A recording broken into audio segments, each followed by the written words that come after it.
So welcome everybody to Artificial Intelligence is Dumber Than You, which I hoped would entice many people to come, and it appears to have worked. Any of you who are Brooklyn Nine-Nine fans will know that the little friendly robot saying Meep Morp is my tribute to Captain Holt. So this will be recorded and it will be available on the Pals Plus Resource Center. And at the end of the program, we're going to ask you to fill out an evaluation, which Library Link would very much like you to do. So we'll go ahead and get started. Awesome. So the first thing to think about is, well, what exactly is artificial intelligence? And we could probably spend maybe 5 days discussing that. But the way that I'm going to describe it today is that it's a very sophisticated technology. It can accept user input, and then it can produce a response that's related to that input. And it is intelligent behavior, but in an AI, this behavior is caused by complex mathematical calculations. Sorry, it's Monday. And through highly advanced pattern matching, not through human cognition. I do have to tell you that just like I do not know all of the ins and outs of the way the human brain works, I also don't know or understand all of the stuff that goes on inside an AI, but I'm going to try to give you an idea of the basics, kind of like we know the basics of a car, just so you'll sort of know what people are talking about when they say AI. So, as you probably recall, last year, all of a sudden, artificial intelligence was everywhere. And it's pretty obvious to anybody who hasn't been living under a rock that it's going to be a pretty disruptive technology. There are AI chatbots such as Claude and ChatGPT. There are video AI such as Stable Diffusion, and Canva has some, and DALL-E. There's IBM Watson. That was the machine learning algorithm AI that defeated the chess master. And there's all sorts of stuff. Now, during the process of doing this presentation, Google canceled their program Google Bard, and now they're called Google Gemini.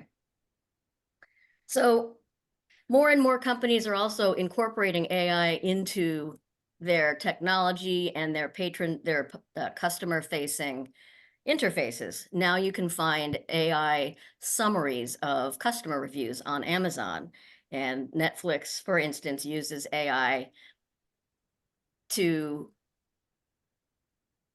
find other movies that you might like based on what you've recommended, based on what you've rated highly. So no matter how much we wish this genie would go back into the bottle, it's not going to. So now we're stuck here. And if you're me, you freaked out. I thought, oh God, something else I need to learn and I'm not going to understand it. And I'm not going to understand how it works. And now I'm going to have to resign and go live in a cardboard box. And I don't have time for this. So anybody who can relate to my anxiety, and I'm guessing some of you can, you were not alone in that. I felt that way too. And so what I had forgotten in my anxiety spiral is that it's perfectly okay for me not to understand everything. It doesn't make me a terrible librarian, it just makes me human and I can learn. So I remembered one of my favorite quotations from scientist Marie Curie, who said, "Nothing in life is to be feared, it is only to be understood. Now is the time to understand more so we may fear less." So when I saw last year that Library Link New Jersey was offering a series of intensive workshops on artificial intelligence, I jumped at the chance to learn more about it. And that's how I became a Library Link AI ambassador, along with Shabri Henry from Patterson Public Library and Heather Manley Caldwell from Ringwood Public Library. So I want to start by explaining a little bit about how artificial intelligence is trained. They are, in order to train an AI, a company has to feed it giant amounts of what I'm calling raw data. It's basically stuff that came from the internet, that is available and not behind a paywall or a login. So the AI companies develop these little bots that go out onto the internet and copy any content they can find that's freely available. Now, the bots do not understand the concept of copyright, much less violation of copyright. So they don't know if they're accessing illegally pirated materials. And thus, the bot is collecting so much raw data that sometimes the company doesn't even know what it's collecting.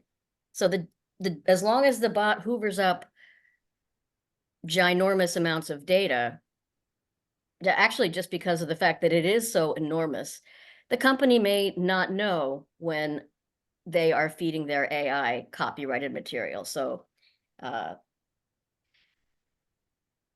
that can be somewhat problematic, as I'm sure you have heard from artists and authors. And it's interesting too, because in order to improve the AI's performance and help it continually learn, companies have to continue to find new sources of data for it to analyze. Any people who are here who are programmers would also know that AI companies have purchased data from places like Reddit, which has a lot of community discussion, and Stack Overflow, which is a code sharing site, often without the permission of the people who created that content there. So, as you can see, it is a little bit problematic. So the AI then uses complex machine learning algorithms that are developed by computer programmers and way beyond my understanding to direct the AI to discover and store connections and relationships within this giant corpus of raw data, which frankly, I think is a very unfortunate way to describe it, but there you go. So if you're me, you've never been quite sure what an algorithm is. But basically, it's really simple. It's just a set of rules that you have to follow to get to a certain result, such as the Nestle Toll House chocolate chip cookie recipe. If you follow it, will end up with a very warm plate of chocolate chip cookies. So a machine learning algorithm is similar. It's a set of steps to follow that programmers have set up to enable the AI system to analyze raw data and learn patterns from it. And by repeating, it's Monday, sorry, repeatedly applying this algorithm to large amounts of data, the AI slowly builds a language model. And this model is what allows the AI to understand natural language, recognize patterns in words and concepts, and even generate new content.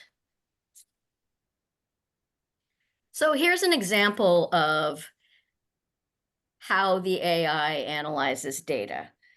During the training process, it essentially converts words into numbers based on the context in which it finds them. So it uses vector maps, which you can kind of imagine them as a 3D map, kind of like if you've ever seen those balls of rubber bands. So if I had technical expertise, this little area behind here would be spinning, but I don't. So this is how the vector maps allow the AI to match the definition of a word with its most likely context. And that's why the AI can understand that the word fair, even though it's spelled exactly the same, means different things in different contexts. Now, one of the things I want to say is because the AI in the process of analyzing the data converts words to numbers, that means that it can't explain the reasoning behind why it outputs what it does, which can also be problematic. We'll talk about that a little bit later. So now we're at this point. AI can hold conversations so well that you might be fooled into thinking that It's organically intelligent. But it's important to note that an AI only knows what it has inferred from its training data. In a way, it's book smart, but it lacks common sense. It knows and understands the context between words and written concepts that it were in the raw data on which it was trained, but it doesn't really understand moral context or social norms, and it certainly doesn't understand body language yet, which is a large part of how we humans communicate with each other.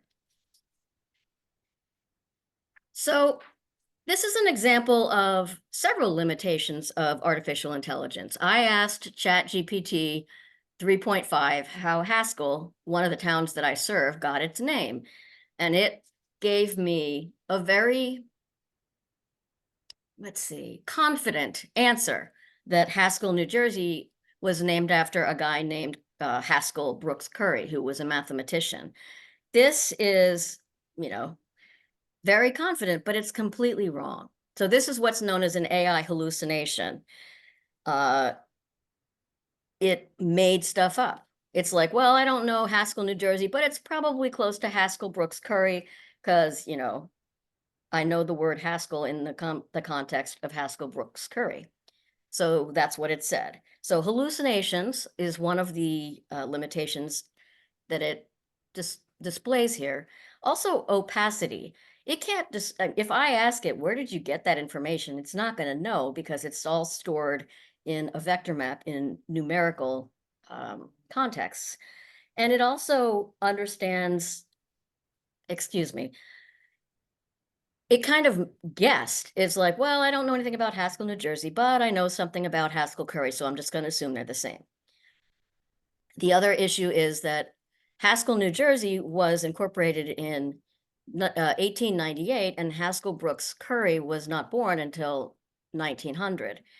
So this is an example of how just because an AI doesn't know something, that doesn't mean it's not important, because there's a lot of information and documents that are prior to the computer age that aren't yet digitized, or they aren't available on the open internet. So if the AI doesn't know about it, that doesn't make it not important. So it's really essential, I think, to understand that it's not the end all and be all. And I think librarians are pretty good at that because we also have been dealing with the open internet and trying to get people to understand how to evaluate information for a long time. Now we just have to apply it in this context. So you hear a lot of scary stuff about how AI is learning to be creative and artistic, but I found this quote on the internet. It really rings true for me. She wants AI to do the boring stuff so she can do more of the creative stuff. So that's what I'm going to show you for the rest of this talk, is how to use AI to help us with daily tasks. And Shabri and Heather in their workshops will be going into more depth about these topics. So for instance, in the library world, you can ask it to write up an outline of things you should include in a procedure that you're developing. You can ask it to simplify a sentence or even a document. In this case, I had a document that was all over the place, and I wanted to simplify it and remove all of the duplicate concepts that I had in there. So you can see up here, I pasted my document in and asked, this is Claude AI. The other generative AI is ChatGPT. I prefer Claude, but I'm not sure why. I don't think it really matters what you use in this case, but you might want to do some research and decide which one is best for you.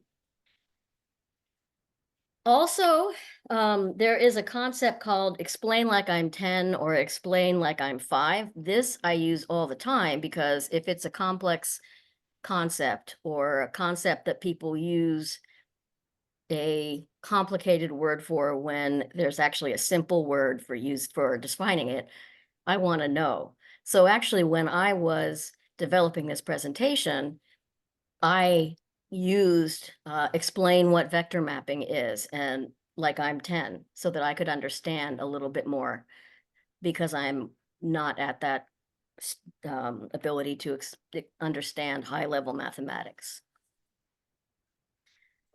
You can also use AI to draft a letter for you. I helped my dad draft a complaint letter to a doctor's office who denied, or who sent him a bill 2 years after the procedure, claiming that the insurance company hadn't paid the bill, when in fact the insurance company told my dad he was not liable for that. So it's really great to do stuff like that.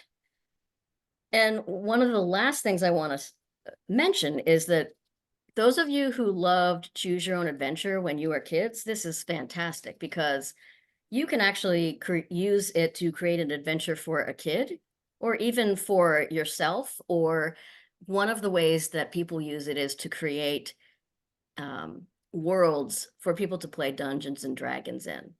So these are a few of the ways that you can use it. And like I said, Heather and Shabri will be talking about more examples of this. So let me just unshare the screen.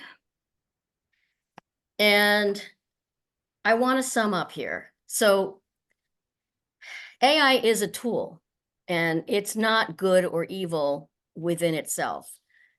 It's like all other technologies. It's important to understand that it has limitations, and it's important for us to recognize those limitations so that we can identify them and guide our patrons and ourselves into to make good choices.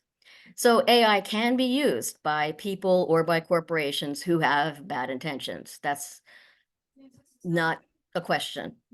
But technology can also be used by people with bad intentions. And also AI can be used by corporations or people who have good intentions, but it can have negative unintended consequences. So it's not something that's going to be going away. And in order to help our patrons understand it, we have to first understand it. So that's why Shabri, Heather, and I are offering these workshops, so that you can get an idea and maybe dip your toe into it.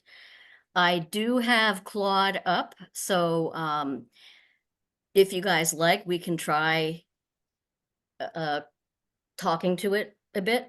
But for both Claude and ChatGPT, you can set up a conversation. You don't have to log in. You don't have to pay for the paid version. I don't, and I'm fine. So next week, Shabri is talking about how to master AI conversations, how to ask AI questions that will get you the answers that you want. And on Monday, May 10th, Heather's going to be talking about AI tools that can help you with your work tasks. One of which is Canva, which has an AI tool set, which is pretty awesome. So those will also be recorded if you're unable to make them. And at this point, please feel free to unmute yourself or ask a question in the chat or make a comment in the chat. If there's something that I didn't talk about, tell me, and we can talk about, yeah, this is really scary, but the easiest way to get over being scared of something is to learn how it works. So I think that's what my intention was with today's workshop. I'm shutting up now, so anybody can stick something in the chat, or Shabri and Heather, do you guys have anything you want to add? There's a question in the chat from Andrew. Claude, CLAUD.ai. That's a Claude, CLAWE, is a different kind of AI, and not one that I would want to try out. No, I'm kidding. Yeah. Where do we find the recordings? Pardon me? Where can we find the recording? Well, it has to be finalized and put up on the PALS Plus Resource Center, but then it will be there. Hey, Shabri, can you put a link in the chat to the PPRC training? Yes. Thanks, Mary. Anybody else? I can't have done that good of a job. No, you did good, Mary, thanks. Okay, I just want to say I'm glad I'm not alone. no, you're not alone. It's I was terrified. it's just another thing Yeah, to learn, but also, right, I can just imagine the questions and the things that can happen to people, and it's really scary as someone that tries to help people all day. it is. But again, the AI is not the problem. The corporations and the people who are using AI to do crappy things are the problem. Right. So, actually I was thinking I sometimes get a question from a library patron. I had one recently. Let me share my screen so I can, let's see, share. Where's Claude? There it is. Okay.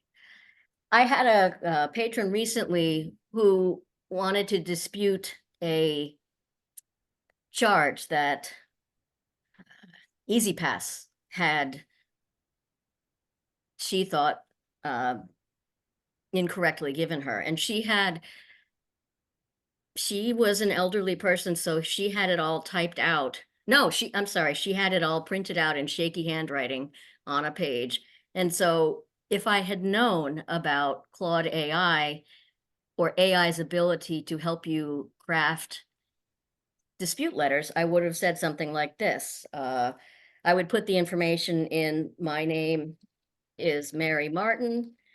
My Easy Pass account is 555-666. On 4/5/2024, Easy Pass charged me $4 or $5 toll. That was not my car. Help me write a dispute letter.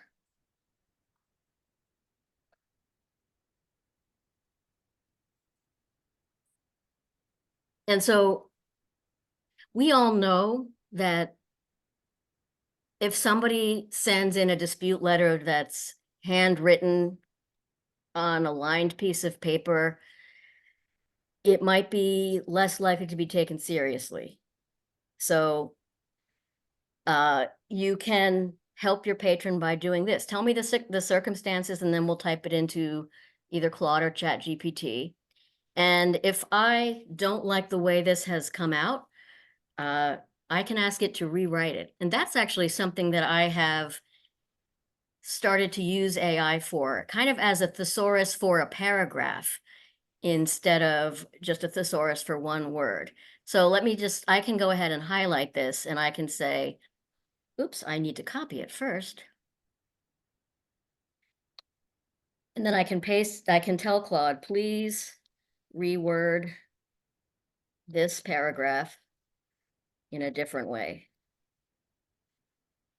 Actually, you'll notice I am a terrible speller, and it still knows what I'm talking about.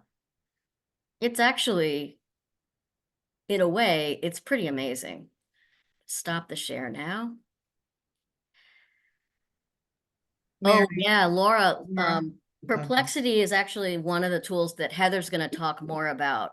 It's really, really amazing. So just for those of you who don't know, Perplexity, Claude and ChatGPT are what's known as generative AI, meaning they have been trained and they can generate a response to you, but only on the data that they have been trained on.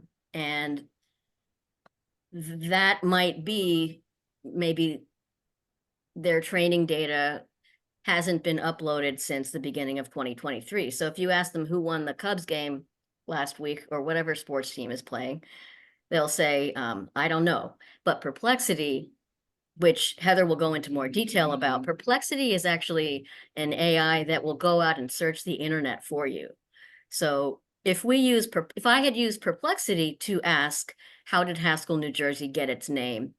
It probably would have gone out and searched maybe Wikipedia and found the page on Haskell. So that's an example of knowing what the different tools can do will help you choose the tool that will be right for your situation. And you'll learn more about the tools and the prompts in Shabri and Heather's presentations. Any other questions? Or comments? If you want to ask Claude something, we can do it. I have a question. I'm complete beginner here, completely lost. So how did you start? I noticed that you went to website Claude.ai. Yes. So we go there and we Mhm. make like account with password, and how to start? Well, the way that it works, and actually, Agnes, I'm glad you said that, because it remembered who I was, but that's because I logged in recently. So if I go to, let's see, I'm just going to log out. And this is what you're going to see when you go there. You can use your email address. And then what it does, Claude, is that it sends a code to your email account. And you then have to see, we sent you a temporary login code. Please check your inbox and then paste that in here. Once you do that, you can use Claude. And what's neat about that is it also remembers previous searches that I've done. This is the free version of Claude, so I've gotten to a point where it won't let me ask any more questions for a few hours because I have used up my time with it. But let's go and see what ChatGPT is pretty similar. You're going to probably, I don't think you need, with ChatGPT, you don't actually need an account. But if you want to create an account, see where I'm circling in the bottom left corner? If you want to create an account, it will save your chats for you. So let's ask ChatGPT now. What date does your training data end at? Notice that's a terribly worded sentence. So ChatGPT 3.5 is the free version. If you want to fork over, I think, $20 a month, you can access ChatGPT 4, which I think has newer training data and also allows you to do things such as upload a document and have the ChatGPT reword it for you or stuff like that. Okay. So did that answer your question, Agnes? Yes, of course. But one extra about Claude. So every time when you want to use it, it sends you the code? Well, that depends, because today, last week I used Claude on this computer, and then I didn't turn the computer on until this morning, and it had left me logged in. Okay. So if I go to my email now, it's going to give me a code that I will then plug in, and then, so Claude doesn't require you to have a password. It just sends you a code every time. Okay. ChatGPT, you can access the chat without logging in, but it won't remember what you were asking. Sessions. Okay. Yeah. And then after a certain number of questions, it'll be like, that's it. You should upgrade to our paid version. But for me, I haven't had to do that yet. Okay. Thank you very much. Yeah. Am I missing anything in the chat? Do you want us to ask questions in the chat? I'm sorry, I just spoke. No, you can ask them anywhere. I'm just hoping you'll ask them. Well, I have one. Going back to your example of the Easy Pass. Yeah. So I haven't tried any of these. This is like Agnes, brand. First thing I'm doing with this is watching you. So the Easy Pass. So how confident are you in, I didn't read the answer, but how confident are you in that answer versus calling Easy Pass? Like when do we know we are giving out correct information? Okay, That's well, my fear. I just realized that I should not have included the person's account number or their name in my query. I should have asked it to make a generic account number or a generic draft complaint letter, because you do not want to give out your personal information to a chat bot like this. because you don't know where it's going to end up or how it's going to be used to train the AI. So tip. in that case, I would just make up a name. My name is Jane Doe. My Easy Pass number is,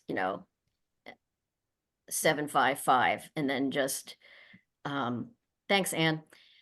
And then fill that in. Let me go ahead and see. Hold on, I got to get my code to log back into Claude.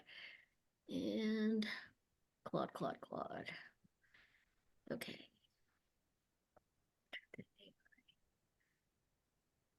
Do you guys still see the Claude screen here? So I checked my email real quick, and now I'm just entering. Oh, for goodness sake. Okay, well, let's try this. So there's always this.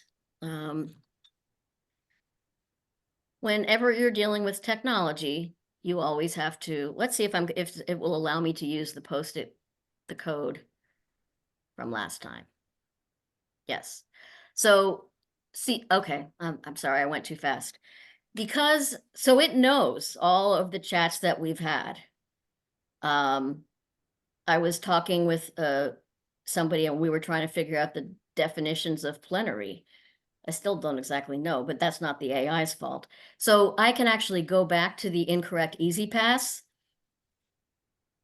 And the letter that it created for us is a polite letter that basically says, I take pride in promptly paying any legitimate tolls and fees, but this $5 charge was made in error. I am requesting that this erroneous toll charge be removed from my account immediately. Please investigate and provide a credit. I have been a lawyer. I mean, so it's really laying it on thick.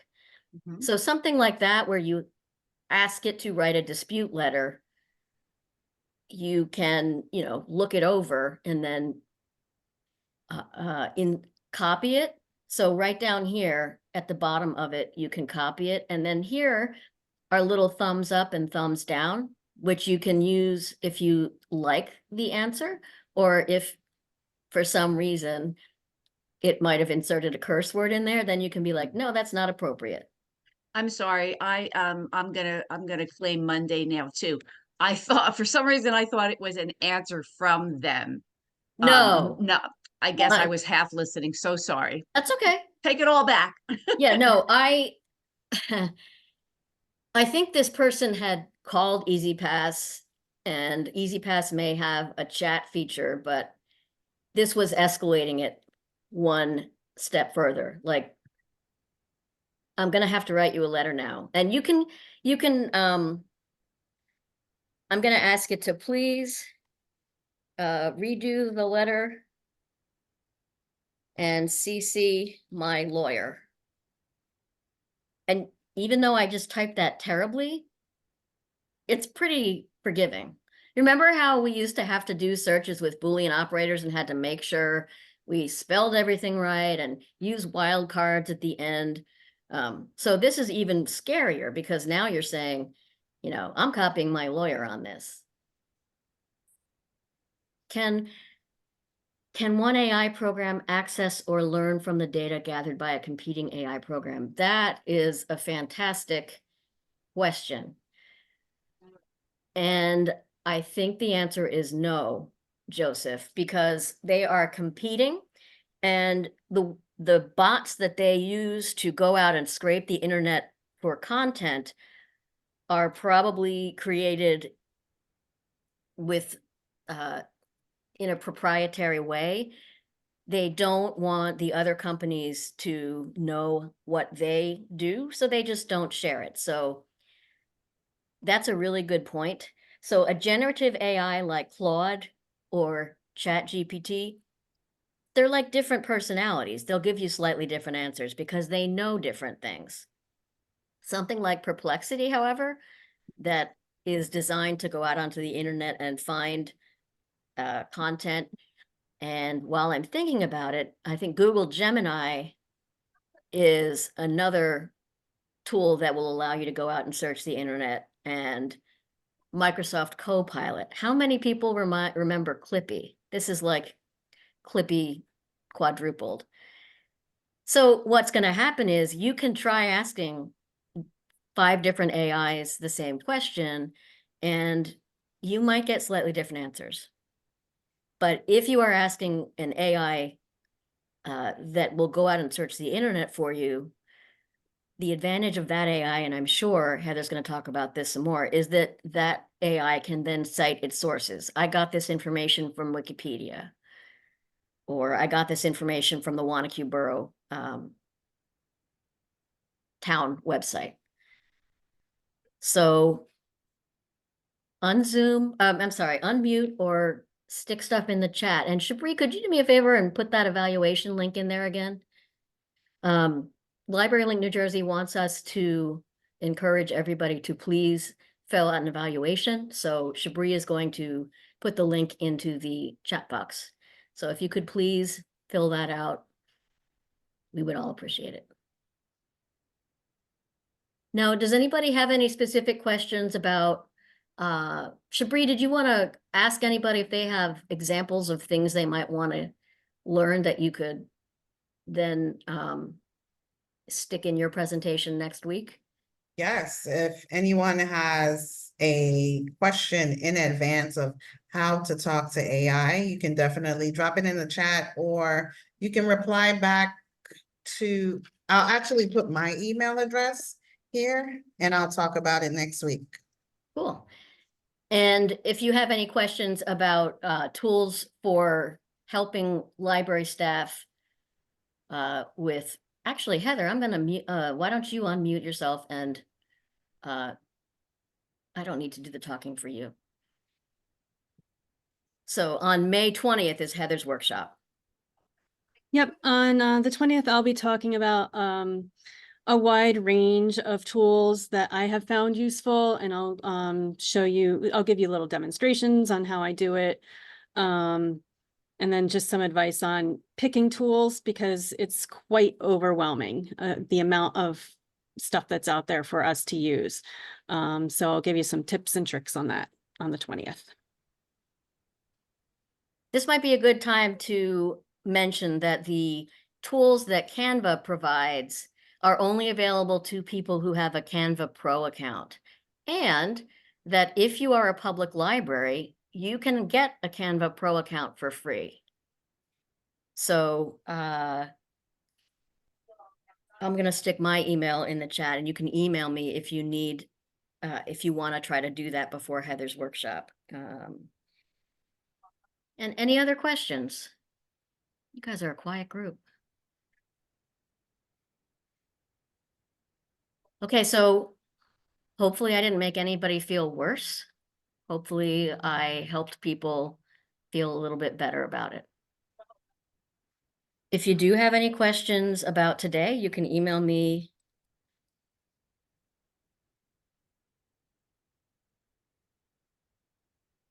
Thank you, Mary. It was very helpful. Good. Thanks. Yeah, I'm still freaked out sometimes. But I have a question, Mary. yeah, for Shabri. participants. How many of you have already began using AI daily? Or maybe not daily, but at all in your work? Maybe just drop a yes or no in the chat.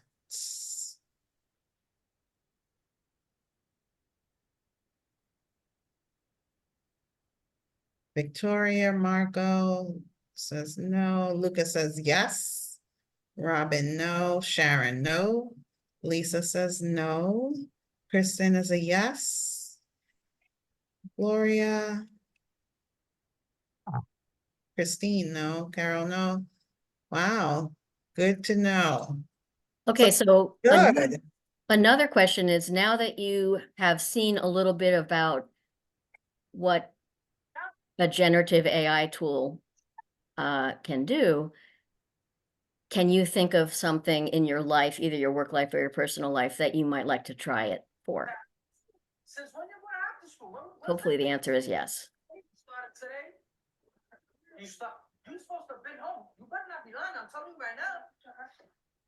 Oops. Oh yeah, writing letters. Yeah. Like I said, I Letters and love, emails are my favorite. what was that? Emails? Yeah. Letters and emails.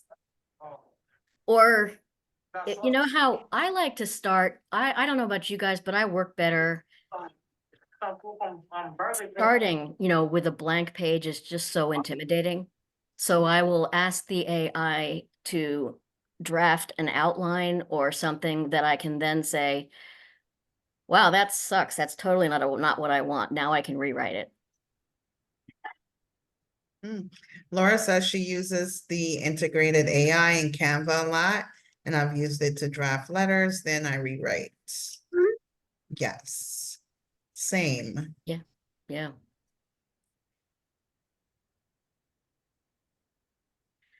Okay, you are a quiet group. I guess it is Monday. So if there are no other comments or questions, feel free to go forth and have a decent day.